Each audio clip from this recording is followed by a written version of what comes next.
Today's Toy Spot, we are having a look at the Hasbro Marvel Legends Series Build-A-Figure Red Skull. We're looking today at Forces of Evil, Marvel's Whirlwind.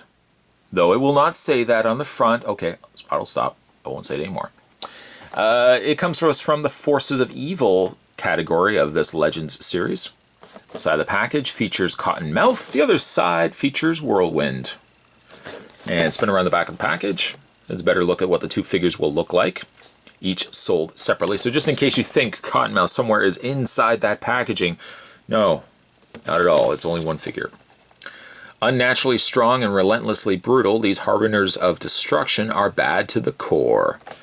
Down below the other figures available, Captain America, Mockingbird, Sharon Carter, Whirlwind, Cottonmouth, Demolition Man, and Taskmaster. Collect all 7 figures if you want to build the very large looking Red Skull. Spot's going to take a break and get this opened up. When we come back, we're going to get a better look at the Forces of Evil. We're looking today at Whirlwind. There's more heading your way, guys. Don't go anywhere. Stay tuned. First things first, let's have a look at the arm that comes with Whirlwind. It is one of 2 arms. That's how the human body works. 2 arms for Red Skull. There's a little tab at the top here. A little peg, I should say. And we'll peg that into the one side, which can be a little difficult. There we go. And in the process, of course I knew it was going to happen. I unpegged the leg. And that's one side done. I suppose theoretically I could add the shoulder pad area, but I'm going to wait until I get the extra arm in place. Then we can add that together. Don't want them going separately. And through the process of that, I'll also make sure the leg is a better secure fit. So there's some of Red Skull, missing 2, missing technically 3 if you count the back section as well. And let's put that to the side.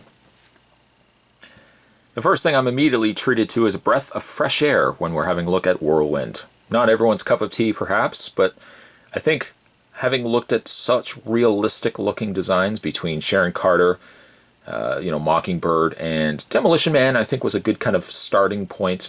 It's nice to kind of go back to more comic, zanier designs, and I think that is what Whirlwind brings to the table. He's very basic in his design, right down to the Buccaneer style boots that he's got down below. Coloring is really 2 colors if you exclude the hands, and I guess if you exclude the blade colors. But the color is almost like a silvery, kind of metallic, dark gray, borderline silver.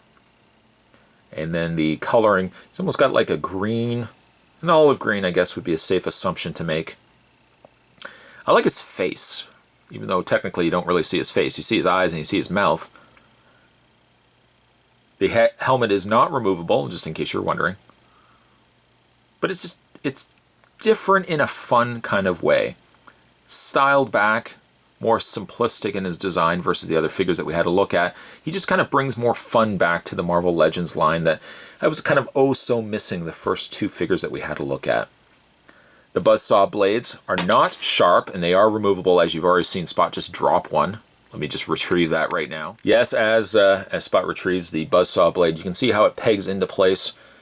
Luckily, the buzzsaws remain flat, so I mean, it has a more practical look to it versus having them pegged and the hole being on the arm. So I like that they put the peg on the hand, or on the forearm instead.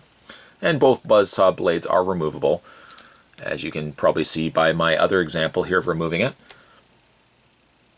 You could chalk it up to the way that the plastic has been molded, but through that process, you kind of have the irregular texture of what a buzzsaw blade might realistically look like. So by some fluke of accidental fluking here, the plastic actually on the buzzsaw blades turned out rather nice. Again, like, there's not really much to be said for him. Maybe as a scale comparison, we can bring in maybe the last figure we had to look at. There is Demolition Man. Whirlwind is a lot taller, all things. I actually thought the 2 of them, not really putting them side by side, I thought that Whirlwind would have been at about the same height, but no, he is taller than Demolition Man here. I'll put him to the side. When it comes to his posability, he's a little more limited, at least in the head aspect of it. I mean, For all intents and purposes, he does have like a ball joint working for him. There's not really much motion up and down you can get out of him, more so just swiveling left and right. Shoulders hinge out, and really stiff on this figure. I actually noticed it earlier, it was really stiff on this figure. Rotation all the way around on the shoulders, rotation in the bicep, double hinged elbows, swiveled wrists. There goes the buzzsaw again. Upper torso crunch, swiveled waist. Nice ball joint legs. So glad that they continue to do that. Top swivel cut thigh, double hinged knee, and finally a pivot in the foot. The Buccaneer style boots, there doesn't appear to be a swivel cut in the boot. If there is, it's just a little tighter on my figure. And let's go ahead and put the buzzsaw back onto his arm there. I guess some would probably deem this to be a more simplistic looking figure, not as exciting. That kind of puts me in a category where maybe as a more older collector, I kind of gravitate a little bit more towards this kind of design of figure versus, oh, I don't know, like the design of these kind of figures. These look, surprisingly, of the two, this one comes across a little bit more boring to me. So, I personally like Buzzsaw, or Whirlwind, excuse me, Whirlwind. I'm looking at his Buzzsaw blades here. You may not particularly like him, but you know what? That's the beauty of being a collector. Some people may gravitate a little bit more towards one figure than the other. I really personally gravitate towards this figure a lot more than the other figures that we've had a look at so far. Today's Toy Spot, we were having a look at the Marvel Legends Build-A-Figure series of Red Skull. We're looking today at Marvel's Whirlwind. Stay tuned, guys. Spot's going to have the review of the other figures from this wave coming your way soon. Certainly stay tuned for that. Thanks for watching. I'll see you next time.